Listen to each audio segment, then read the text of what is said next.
L'évangile d'aujourd'hui nous parle de Saint Nicodème. Saint Nicodème, qu'on va retrouver avec Joseph d'Arimathie, puisque c'est tous les deux qui vont descendre le Christ de la croix. Saint Nicodème, qui est un pharisien, comme Joseph d'Arimathie, et qui fait partie du Sanhédrin, qui est vraiment une personne haut placée dans la religion juive. Et Saint Nicodème va venir de nuit pour voir Jésus, tout simplement parce qu'il ne veut pas se montrer. Et il va interroger Jésus, et visiblement, il ne va pas comprendre ce que Jésus lui dit. Quand Jésus lui dit qu'il nous faut naître d'en haut, il ne comprend pas, il dit qu'on ne peut pas à nouveau rentrer dans le sein de notre mère. Et c'est intéressant de voir que le langage que tient Jésus n'est plus le langage de la religion juive. C'est un autre langage. Ce que Jésus nous apporte n'est pas une autre religion, c'est quelque chose de bien différent, puisqu'il lui-même parle d'une nouvelle naissance. Et ça, c'est quelque chose de très important par rapport à notre vie spirituelle, parce que on peut se poser la question, dans notre relation justement avec Jésus, dans notre vie spirituelle, est-ce que nous avons une relation religieuse ou amoureuse? Et c'est vrai que, dans l'histoire de ces, on va dire à la louche, de ces 2000 ans depuis que le Christ est venu sur terre, on a, surtout à partir du IIIe siècle, on a développé une religion, qui est devenue le christianisme d'ailleurs, cette religion d'État, et qui fait qu'on est tombé dans une pratique religieuse. Et curieusement, on est passé à côté de quelque chose. On a la relation qu'on a établie avec Dieu, c'était la même relation qu'on avait dans l'Ancien Testament, un Dieu qu'on craignait, un Dieu qu'on honorait bien sûr, mais cela se passait surtout à travers des rituels, à travers des dévotions particulières qu'on pouvait avoir, qu'on pouvait rendre, des offrandes qu'on pouvait faire. Et quelque part, on peut se poser la question par rapport à notre vie spirituelle, si on n'est pas un peu resté dans ce domaine. Dans notre relation avec Dieu, le fait, on assiste à la liturgie le dimanche, on fait nos prières le matin, on fait nos prières le soir, on essaye d'être un peu dans les clous, on fait le carême. En fait, on continue quelque part d'être dans cette relation religieuse avec Dieu. Et en fait, ce n'est pas cela que le Seigneur attend de nous.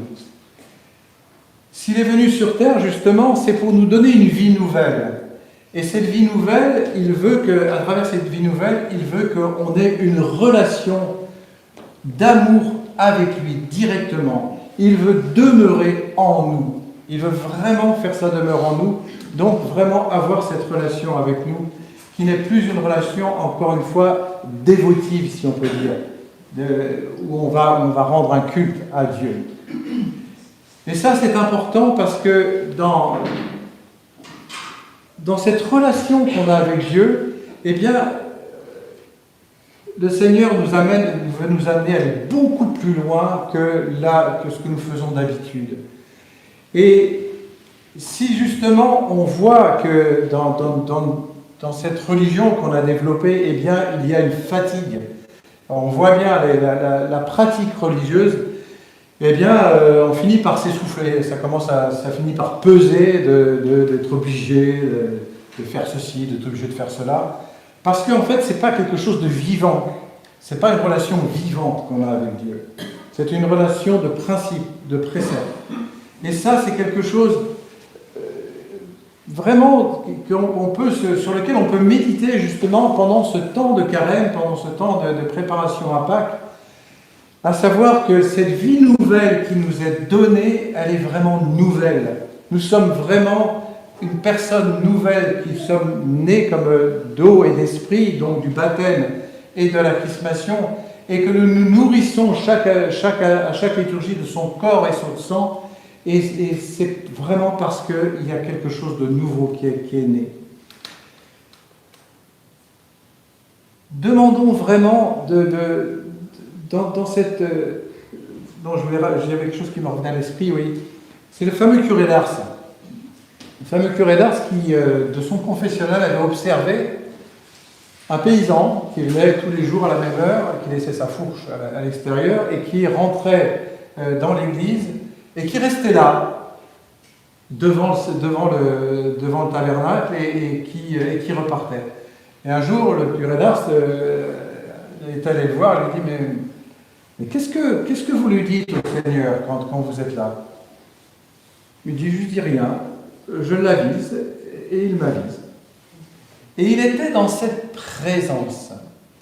Et ça, c'est quelque chose, quand je parle de relation amoureuse, c'est d'avoir conscience de cette présence.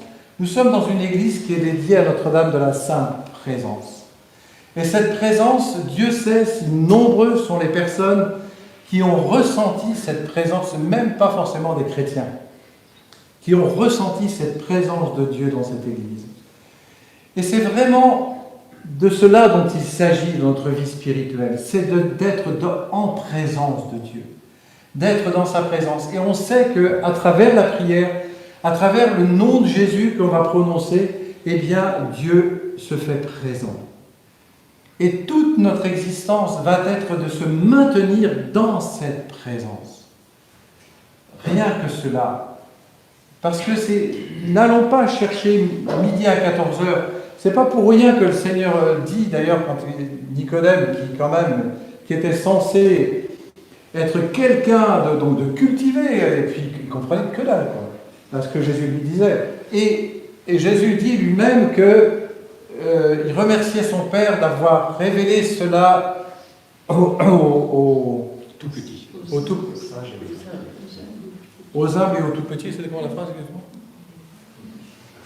Et de l'avoir caché aux sages et aux intelligents et de l'avoir révélé aux tout petits. C'est vraiment, ça veut dire que ce que le Seigneur est venu nous apporter, c'est quelque chose d'archi simple. Mais vraiment, il n'y a pas plus simple. Et encore une fois, il s'agit d'une relation d'amour, il s'agit d'une expérience intérieure. Alors, vraiment, encore une fois, profitons de ce temps de carême pour vraiment revoir notre relation, revoir notre manière de prier. Que notre manière de prier ne soit pas des paroles comme ça, que l'on récite les unes derrière les autres, comme ça, pour se dire c'est bon, j'ai fait ce qu'il fallait, mais vraiment que nous puissions prendre du temps pour nous vraiment mettre en présence de ce Dieu qui nous aime infiniment, qui nous aime d'un amour qu'on n'imagine même pas. Et il veut nous faire faire cette expérience d'amour. Voilà en quoi réside en fait toute notre vie intérieure. Alors supplions le Seigneur, supplions le ciel, supplions notre ange gardien, supplions tous les saints, notre bonne mère, eh bien de nous montrer ce chemin où nous allons pouvoir enfin nous laisser aimer.